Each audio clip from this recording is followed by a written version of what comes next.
Fala galera, tudo bem? Na nossa videoaula de hoje, nós vamos começar a estudar sobre os dimensionamentos na rede elétrica. Nós vamos estudar os dimensionamentos condutores, quais são as verificações que eu tenho que fazer, dimensionamento das proteções, coordenação das proteções, tá? Esse é um assunto que a gente vai gastar aí alguns dias falando sobre ele, tá? Então hoje nós estaremos dando início ao dimensionamento, ou aos dimensionamentos que nós vamos fazer nas redes elétricas. O primeiro dos dimensionamentos, e o que nós vamos investir mais tempo também, é o dimensionamento dos condutores. Devido à sua importância, né, normalmente onde nós vamos ter muitos problemas com sobrecargas, dimensionamentos corretos, instalações subdimensionadas, e aí vão ter diversos fatores que serão importantes na hora de fazer o dimensionamento, para a gente, né, ter um circuito seguro de acordo com a norma.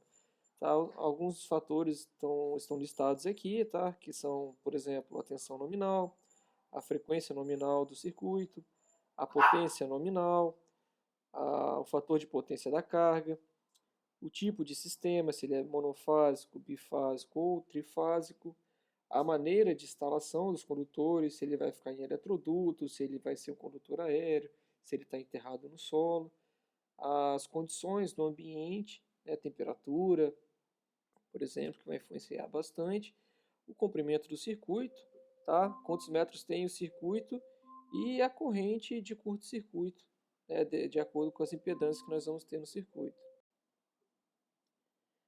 Bom, a primeira coisa que nós vamos fazer é conhecer os tipos de condutores que nós temos disponíveis no mercado para poder fazer a instalação. O primeiro deles que eu trouxe aqui é o condutor isolado, tá?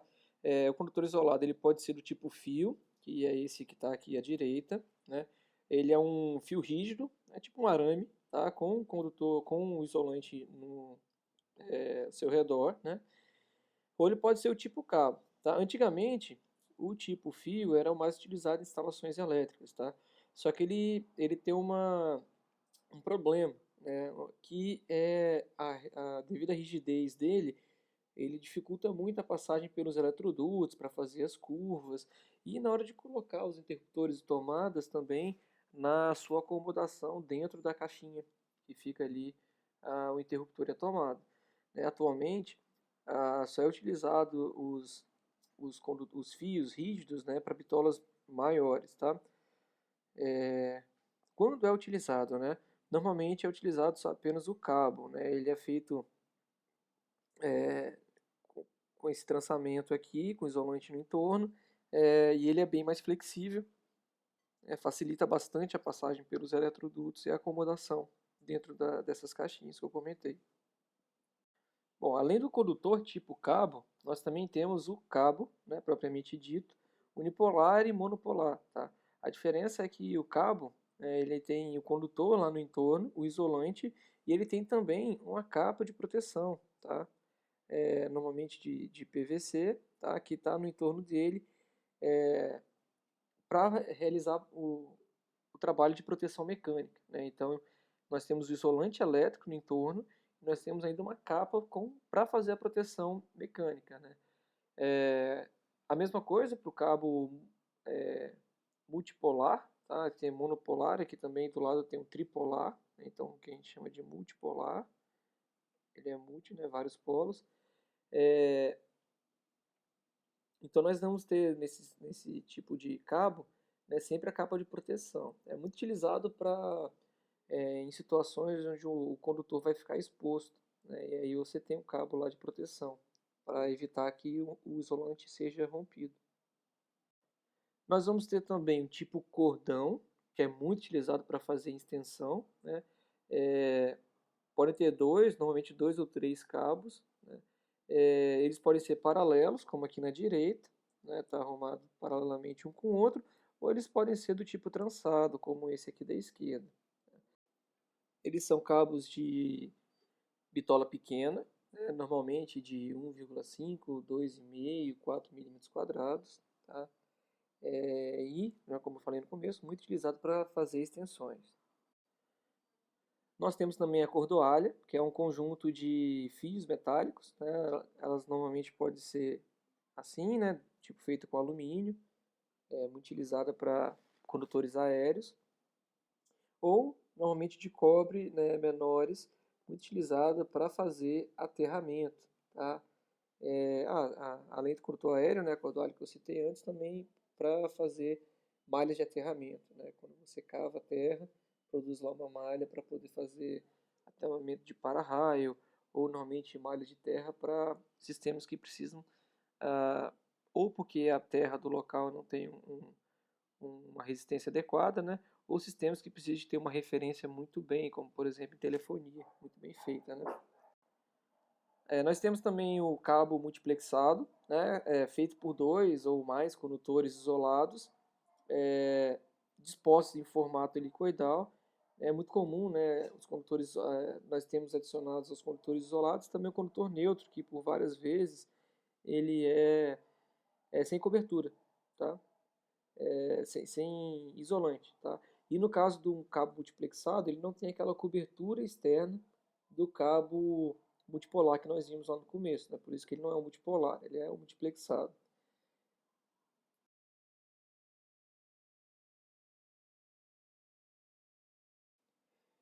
E por fim, para diferenciar, diferente do multipolar, né?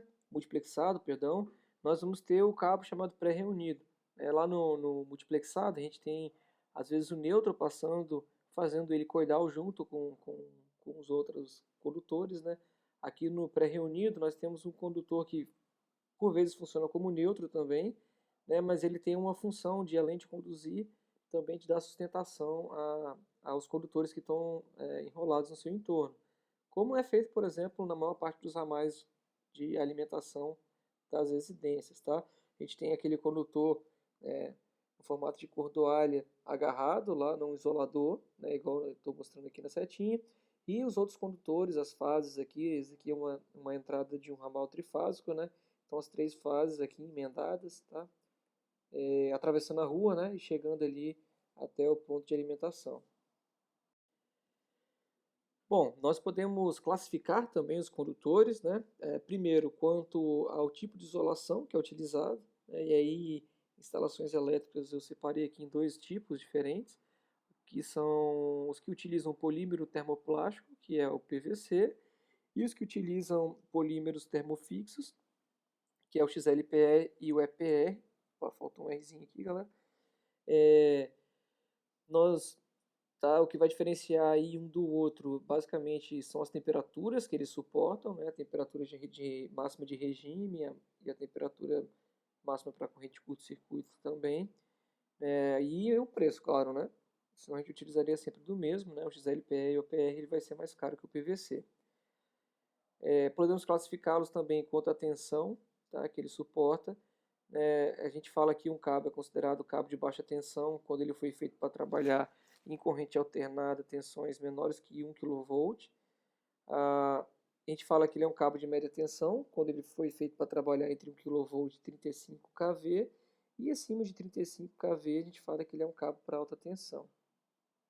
Aí é claro que um cabo de alta tensão ele tem um formato bem diferente de um cabo de baixa tensão, né? Ele tem algumas camadas adicionadas, além do isolante, né? Igual no cabo de baixa tensão. E ele é muito mais caro, né? Mas vai ser utilizado em situações também muito mais específicas. Podemos classificá-los também quanto a bitola, né? Ou a seção transversal, né? São os dois termos aí utilizados. Ah, Existe o padrão internacional pela IEC, né? Esse padrão ele é em milímetros quadrados. Acho que todo mundo que está acostumado, pelo menos nas menores bitolas, né? A gente pode comprar aí cabo de 0,5 milímetros quadrados, de 1,5, de 4, de 10, de 25 milímetros quadrados. Sendo que em instalações elétricas a gente vai ver que de 1,5 até 35 na residencial são as bitolas mais utilizadas.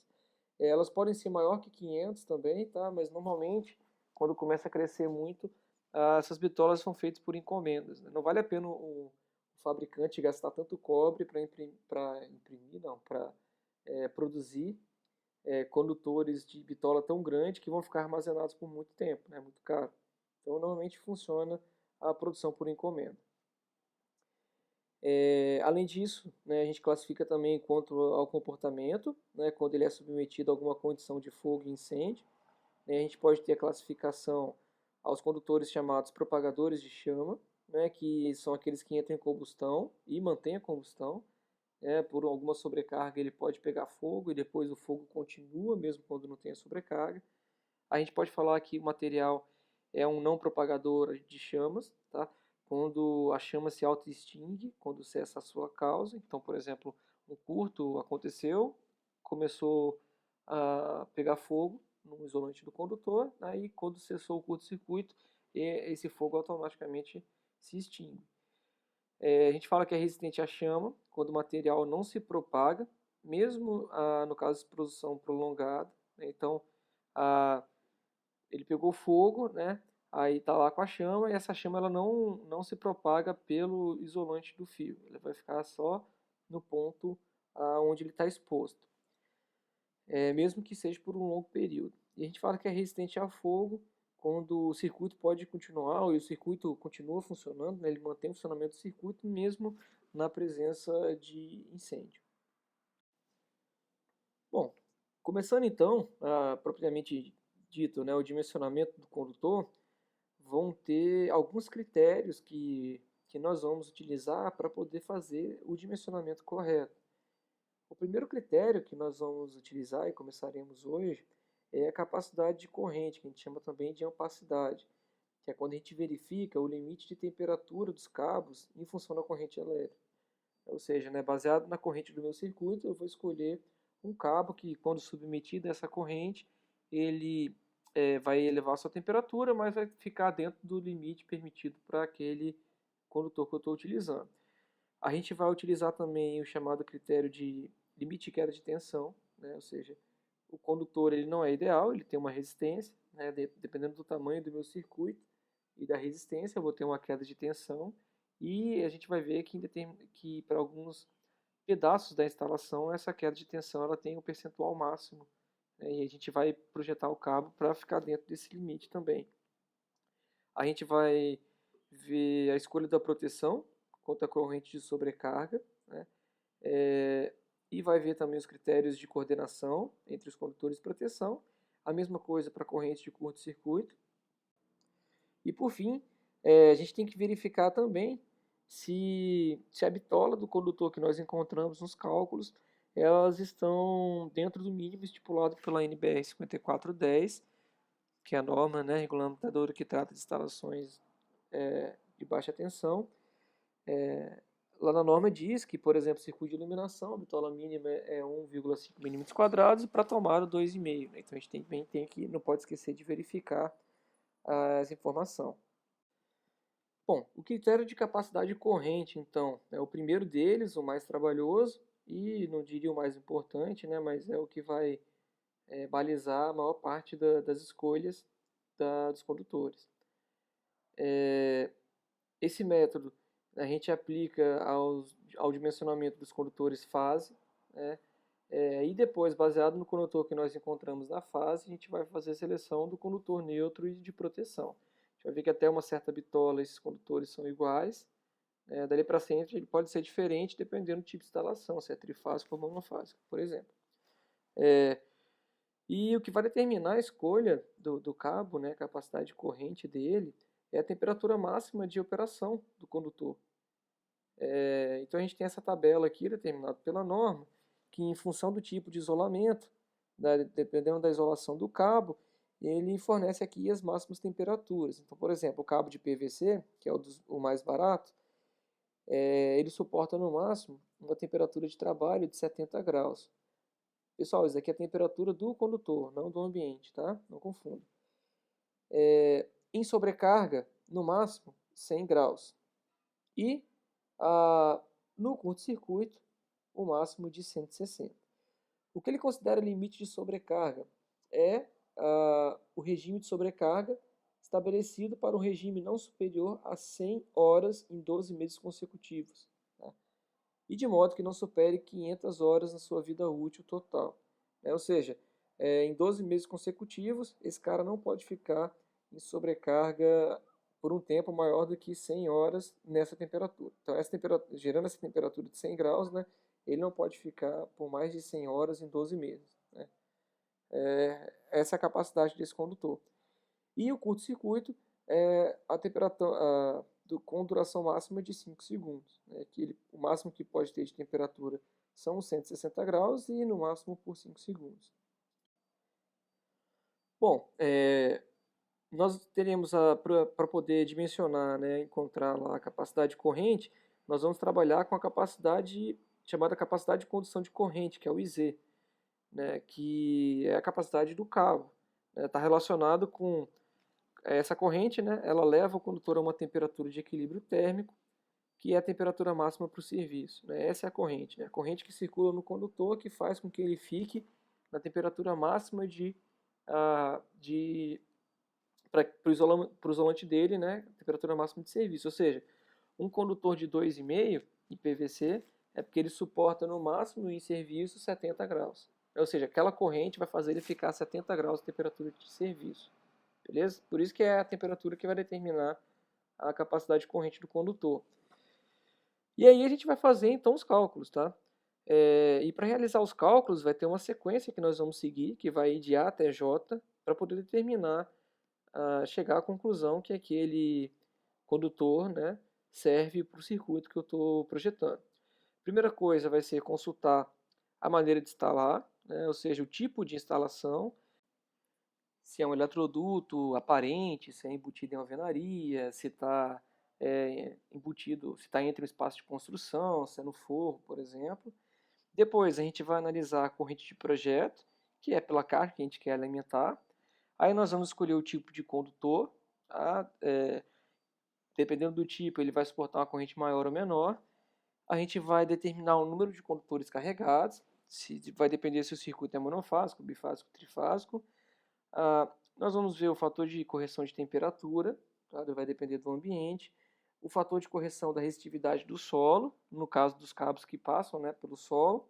O fator de correção de agrupamento, se tiver mais de um circuito junto, dentro de um mesmo eletroduto ou espaço. A corrente corrigida, né, que a gente vai aplicar a corrente de projeto, todos esses fatores de correção. A bitola do condutor, por fim, né, baseado na corrente corrigida e na corrente máxima que um condutor suporta, que é o IZ, que eu acabei de falar, e a proteção, se a gente consegue encontrar um disjuntor que protege aquela condição de circuito, ou seja, o meu condutor. Então aí o primeiro é a maneira de instalar, né? A maneira de instalar, ela vai ser definida por onde eu vou passar os eletrodutos, né? Então, quando eu vou fazer o projeto, eu já tenho que saber isso, né? E ela basicamente, por que ela é importante? Porque ela influencia na troca de calor entre o cabo e o condutor, entre o cabo e o meio ambiente, né? O cabo, o condutor e o meio ambiente. Ou seja, se um fio, por exemplo, ele está passando num forro de uma casa, ele tem uma facilidade muito maior para trocar temperatura com o ambiente do que um condutor que está dentro de um eletroduto dentro do concreto, por exemplo. Né? Condutores que têm a maior possibilidade, para o mesmo condutor, né? Se ele pode trocar mais facilmente a temperatura, ele vai suportar uma corrente maior. Se um percurso tiver variação na maneira de instalar, por exemplo, um eletroduto passa dentro da alvenaria, depois ele vai para o ambiente externo e, sei lá, depois o cabo passa por um forro, por exemplo, a gente vai sempre levar em consideração o pior trecho. Né? Por exemplo, o pior trecho é o eletroduto dentro da alvenaria. Então, esse é o critério que a gente vai utilizar para dimensionar o condutor desse circuito. Né? Então, a norma tem uma tabela com os tipos de linha, né? Vou mostrar aqui. Então, está aqui, pessoal, olha, ela determina aqui para a gente um método de instalação, né? Descrito aqui o que é, e a referência que a gente vai utilizar para poder procurar na tabela de capacidade de condução de corrente dos condutores. Então, por exemplo, se eu tenho na minha instalação um cabo multipolar em eletroduto, deixa eu pegar o lápis aqui, um cabo multipolar em eletroduto de seção circular embutido na parede, então cabo multipolar, né, não é um condutor. Se ele está embutido na parede, então aqui está o desenho de uma parede com o eletroduto e o cabo passando dentro, o método de instalação que eu vou utilizar é o A2. Né? Se eu tiver, por exemplo, aqui,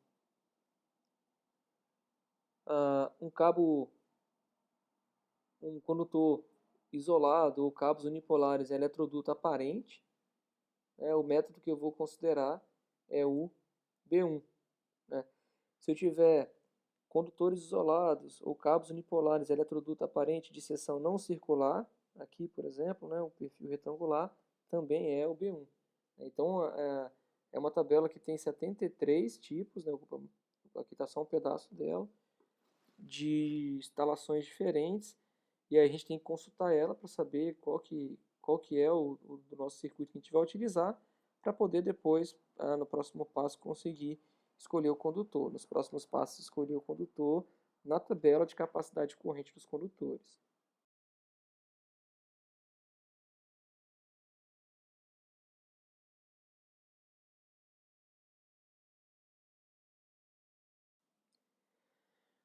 A segunda parte, que é a corrente de projeto, né? Então, aí vocês já estão cansados de fazer, né? É o cálculo de corrente, condição nominal. Se é uma carga monofásica, se a potência está lá em watts, né? Divide pela tensão, vezes o fator de potência, vezes o rendimento, né? Claro, o rendimento aqui é se for um motor, né? Se não tiver, se não for um motor, qualquer carga que tenha um rendimento, dependendo da potência, de como o fabricante formou a potência, né? A gente tira o rendimento ali, fica só a potência dividido pela tensão vezes cosseno φ, fator de potência. Trifásico a mesma coisa, aparece só o raiz de 3. E o que é muito importante de lembrar, né, quando a gente vai fazendo o projeto e na nossa instalação existirem correntes harmônicas importantes, a gente nunca pode esquecer que na hora de determinar o condutor ele vai ter que suportar a passagem de todas as correntes. Né? Então a gente faz a raiz quadrada do somatório dos quadrados dessas correntes para poder determinar qual que é a corrente de projeto. Né? Então isso é muito importante também. Né? É claro que a pessoa pode colocar um equipamento que você não preveu lá nos seus cálculos, né? E aí vai deixar de atender, né, a, a capacidade máxima do cabo, mas se você projetou corretamente, a proteção ela vai atuar e vai desarmar o circuito, né, impedindo maiores danos. Pessoal, por enquanto, para a semana nós só iniciamos então os dimensionamentos. Na próxima semana nós continuaremos com as contas. Espero que vocês tenham gostado aí do vídeo. Até a próxima aula.